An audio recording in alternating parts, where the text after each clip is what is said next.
Hello friends, welcome to all of you. Friends, आज world environment day है।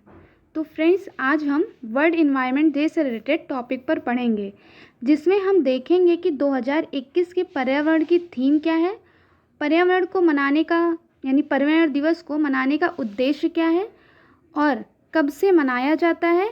इन सब के बारे में पढ़ने के बाद हम उन वैश्विक पहलों से रिलेटेड समझौतों के बारे में पढ़ेंगे जो पर्यावरण संरक्षण की दिशा में किया गया है। तो चलिए फ्रेंड्स, आज का हम अपना सेशन स्टार्ट करते हैं। हमारा आज का टॉपिक है वर्ल्ड इन्वायरमेंट डे। फ्रेंड्स, विश्व पर्यावरण दिवस यानी वर्ल्ड इन्वायरमेंट डे प्रत्येक वर्ष 5 जून को मनाया जाता है। कब मनाया जाता है? 5 जून को मनाया जाता है। और इस बार की थीम क्या है? री इमेजिन, रिक्रिएट, रीस्टोर। क्या है? री इमेजिन, रिक्रिएट, रीस्टोर। इसका उद्देश्य क्या होता है पर्यावरण दिवस को मनाने का? पर्यावरण की सुरक्षा के लिए वैश्विक स्तर पर जागरूकता फैलाना है। ठीक है। विश्व पर्यावरण दिवस के बारे में शुरुआती चर्चा 1972 में मानव पर्यावरण पर आयोजित संयुक्त राष्ट्र सम्मेलन के दौरान हुई थी। 5 जून 1974 से प्रत्येक वर्ष विश्व पर्यावरण दिवस का आयोजन किया जा रहा है। कब से किया जा रहा है? 5 जून 1974 से किया जा रहा है। इसका आयोजन कौन करता है? तो इसका आयोजन प्रत्येक वर्ष यूएनईपी के द्वारा आयोजित किया जाता है। ठीक है फ्रेंड्स, नेक्स्ट है इस साल पर्यावरण दिवस का मुख्य फोकस इकोसिस्टम रिस्टोरेशन है, यानी पारिस्थितिकी तंत्र की बहाली पर है। अर्थात ये पारिस्थितिकी तंत्र की बहाली क्या होता है? पर्यावरण को क्षति पहुंचाने वाले जो भी फैक्टर होते हैं उनको रोकना। ठीक है, तो वही लिखा है कि पर्यावरण को क्षति पहुंचाने वाले को बाधित करना, रोकना और इसकी पुनः स्थिति बहाल करना है। ठीक है फ्रेंड्स, इसकी पुनः स्थिति बहाल करना है। इस पर्यावरण के दिवस के अवसर पर UN decade on ecosystem restoration 2021 से 2030 की भी शुरुआत की जा रही है। मोस्ट इम्पॉर्टेंट, किसकी शुरुआत की जा रही है? UN decade on ecosystem restoration 2021 से 2030 की भी। ठीक है फ्रेंड्स, नेक्स्ट है इस साल विश्व पर्यावरण दिवस के लिए मेजबान कंट्री कौन सा है?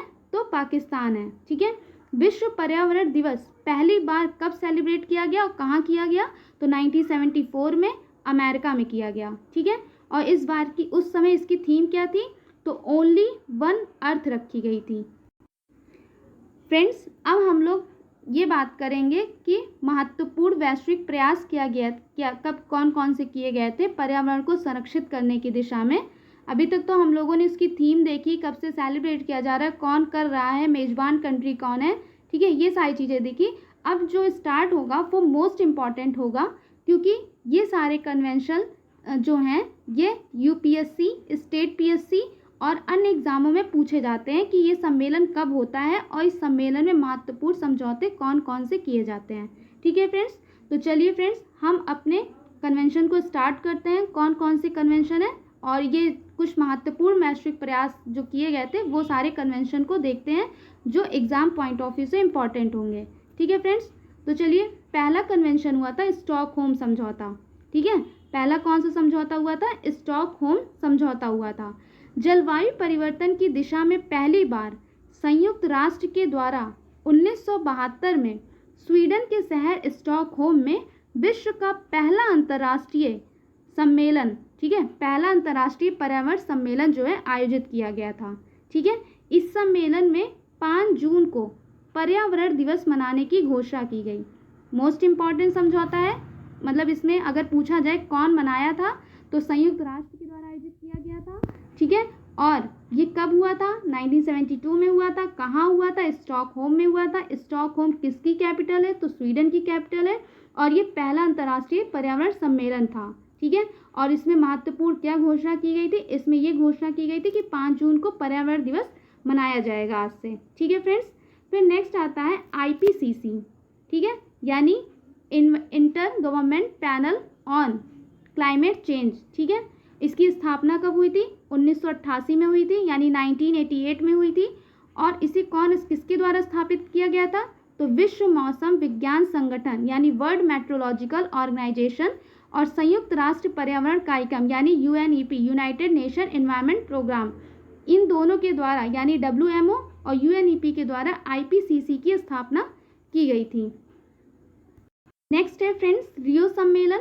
रियो सम्मेलन कब होता है? तो 1992 में होता है। ठीक है, कब होता है? 1992 में होता है। ये भी सम्मेलन बहुत इंपॉर्टेंट है। स्टॉकहोम सम्मेलन की जो 20th एनिवर्सरी मनाई जाती है वो इसी में मनाई जाती है। ठीक है, तो वही कह रहा है कि स्टॉकहोम सम्मेलन की 20वीं वर्षगांठ मनाने के लिए संयुक्त राष्ट्र संघ ने ब्राज़ील के नगर रियो डी जेनेरियो में 1992 में यह सम्मेलन आयोजित किया था। कहाँ किया था? रियो डी जेनेरियो में किया था। कब किया था? 1992 में किया था। किसने किया था? संयुक्त राष्ट्र संघ ने किया था। ठीक है, और इसमें क्या हुआ था कि रियो पृथ्वी सम्मेलन में पर्यावरण की रक्षा करने के लिए व्यापक संधि पर सहमति बनी, जिसे UNFCCC कहा जाता है, यानी United nation framework convention on climate change. ठीक है फ्रेंड्स, नेक्स्ट है इसी सम्मेलन में UNFCCC के साथ, ठीक है, 2 और कन्वेंशन होते हैं, और वो 2 कन्वेंशन कौन सा रहता है? एक जैव विविधता पर संयुक्त राष्ट्र कन्वेंशन यानी बायोडाइवर्सिटी पर यूएन कन्वेंशन होता है, और दूसरा मरुस्थलीकरण पर संयुक्त राष्ट्र का कन्वेंशन यानी डेजर्टिफिकेशन पर संयुक्त राष्ट्र का यानी यूनाइटेड नेशन का कन्वेंशन होता है। नेक्स्ट है फ्रेंड्स UNFCCC का अस्तित्व में आना, यानी जलवायु परिवर्तन पर UNFCCC अस्तित्व में आता है, यानी जो क्लाइमेट चेंज है उसी से रिलेटेड मतलब कि मुद्दों पर इसका गठन किया जाता है। ठीक है, नेक्स्ट है Kyoto protocol is the most important. ये पूछा जाता है कि क्योटो प्रोटोकॉल कब आया था और इसमें कौन सा मतलब इसमें क्या महत्वपूर्ण घोषणा की गई थी। ठीक है, यानी कौन से ऐसे समझौते किए गए थे।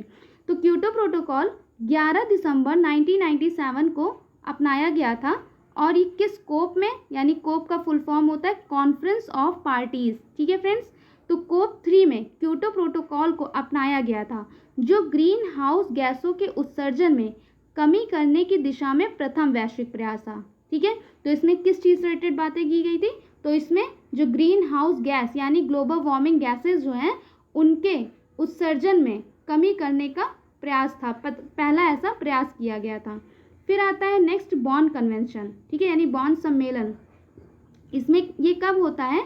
तो ये जुलाई 2001 में होता है। कब होता है? जुलाई 2001 में होता है, और ये कोप 6 में यानी कॉन्फ्रेंस ऑफ पार्टीज 6 में सभी सदस्य देशों की सरकार के मध्य एक व्यापक राजनीतिक समझौते के फलस्वरूप 1997 में क्योटो प्रोटोकॉल के संदर्भ में संचालन नियम पुस्तिका पर सहमति बनी। मतलब क्योटो प्रोटोकॉल का कैसे संचालन किया जाएगा इस पर पूरी सहमति बनती है। नेक्स्ट है मराकेश सम्मेलन, नवंबर 2001 में होता है। ये कब होता है? नवंबर 2001 में होता है। कोप 7 क्योटो प्रोटोकॉल के समर्थन में मराकेश अवार्ड अपनाए गए। ठीक है, यानी क्योटो प्रोटोकॉल के समर्थन में मराकेश अवार्ड अपनाए गए।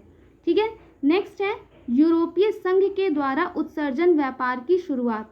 ठीक है, ये कब होती है? जनवरी 2005 में होती है। इसमें क्या रहता है कि यूरोपीय संघ उत्सर्जन व्यापार योजना दुनिया की प्रथम और सबसे बड़ी उत्सर्जन व्यापार योजना को अपनाते हुए यूरोपीय संघ में सामूहिक रूप से कार्बन डाइऑक्साइड के उत्सर्जन में लगभग आधी भूमिका निभाने वाले प्रतिष्ठानों को विनियमित किया गया।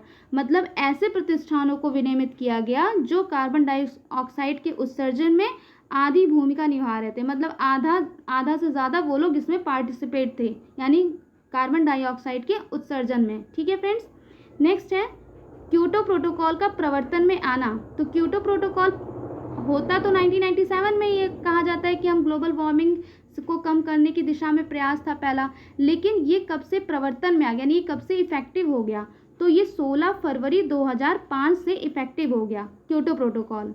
ठीक है, और यह जलवायु परिवर्तन की दिशा में एक ऐतिहासिक दिन है। ठीक है, क्योंकि रूसी संघ के अनुसमर्थन करते ही, ठीक है, यानी रूसी संघ के अनुसमर्थन करते ही क्योटो प्रोटोकॉल अस्तित्व में आ गया। यानी जब रूसी संघ, ठीक है, यानी यूएसएसआर, जैसे इसने समर्थन 1981 में यूएसएसआर अलग हो गया था तो इसे रूसी संघ ही कहेंगे। तो रूसी संघ के अनुसमर्थन करते ही क्योटो प्रोटोकॉल क्या हो गया था? अस्तित्व में आ गया था। नेक्स्ट है नवंबर 2006 नैरोबी, मतलब यहाँ पे जो कन्वेंशन हुआ था उसकी बात कर रहा है। नवंबर 2006 नैरोबी, नैरोबी कीनिया में है, ठीक है, यानी नैरोबी कहाँ है, कीनिया में है।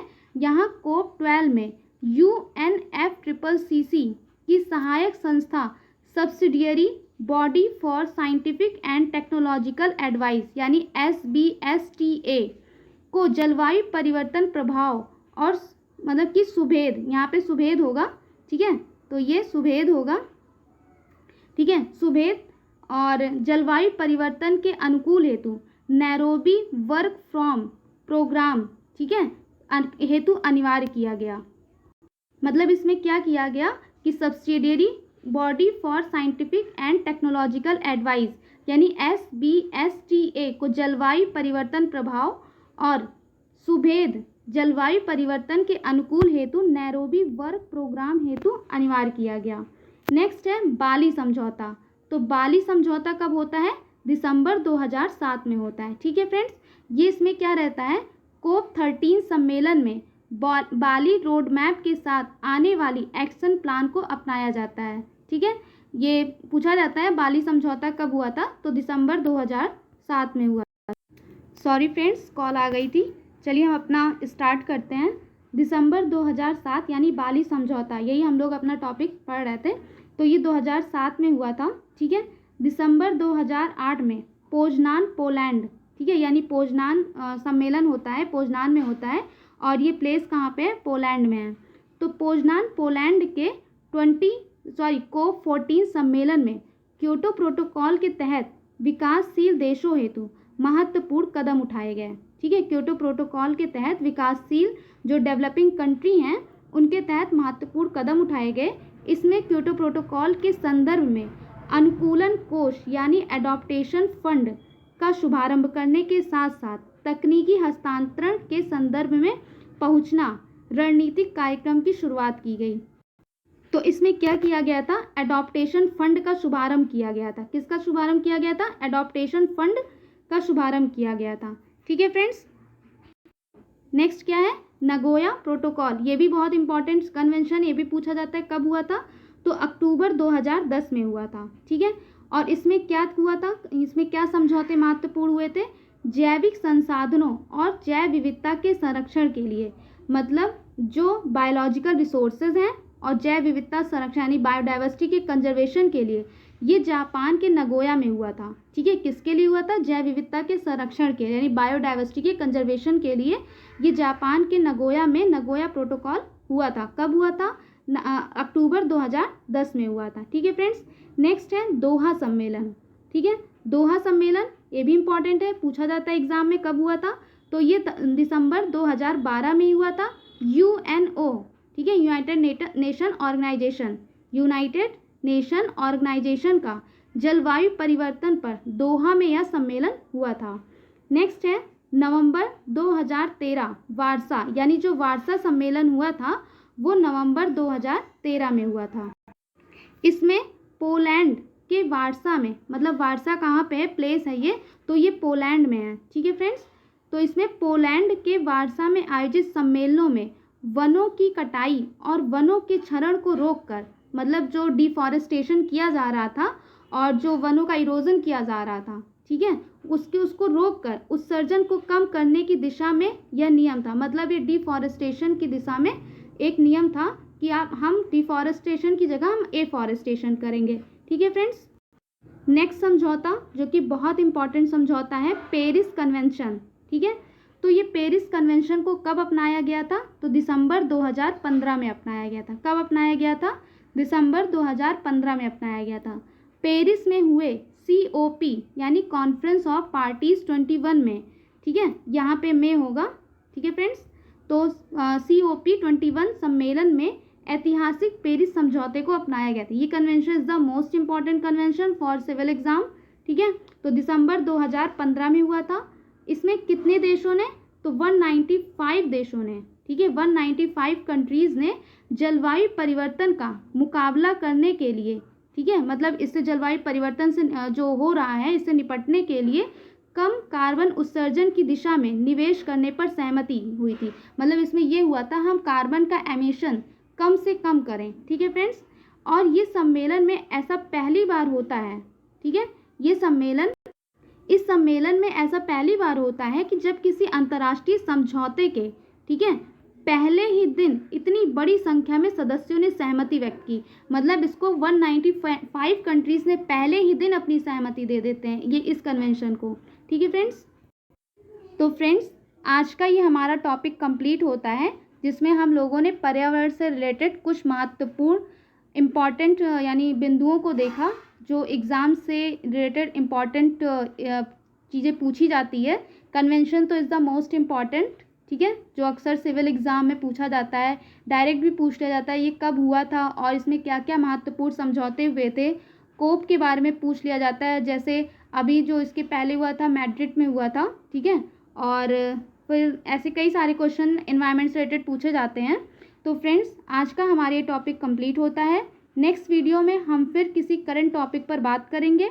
ठीक है फ्रेंड्स, आज का हमारा वीडियो यदि आपको अच्छा लगता है तो प्लीज़ इसे लाइक करिए, शेयर करिए और हमारे चैनल को सब्सक्राइब करिए। Thank you so much friends.